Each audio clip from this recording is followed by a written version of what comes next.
Got him? Sergeant Matthew Jackson, a bomb disposal expert, maneuvers a robot up to a car he suspects may be booby-trapped. I mean, you pack a vehicle full of explosives and a group of guys sweep up near it, you can have a catastrophic kill of a bunch of guys. He drops an explosive charge through a window. All right, dropping it. And blows the threat away.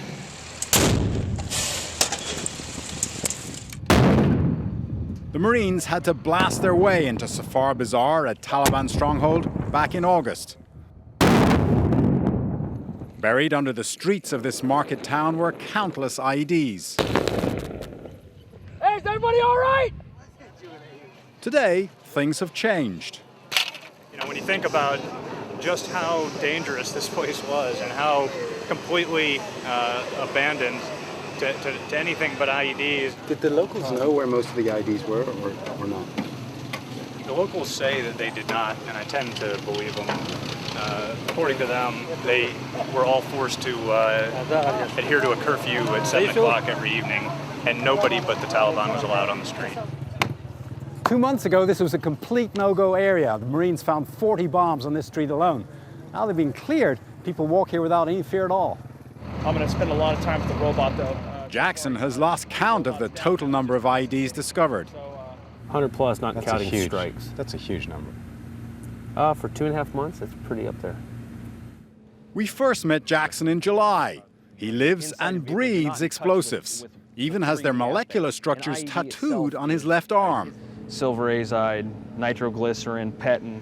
In 2 months in Safar, IEDs killed 2 of his friends, Corporal Dan Greer and Gunnery Sergeant Floyd Holly. Several more were wounded, including Sergeant Johnny Jones, who lost both his legs. Despite their losses, Jackson's team learned many valuable lessons. How to probe for IEDs with no metal that can't be picked up by the detectors.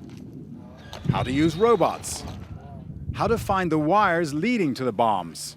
And how to share information on new types of IEDs with bomb teams across Afghanistan.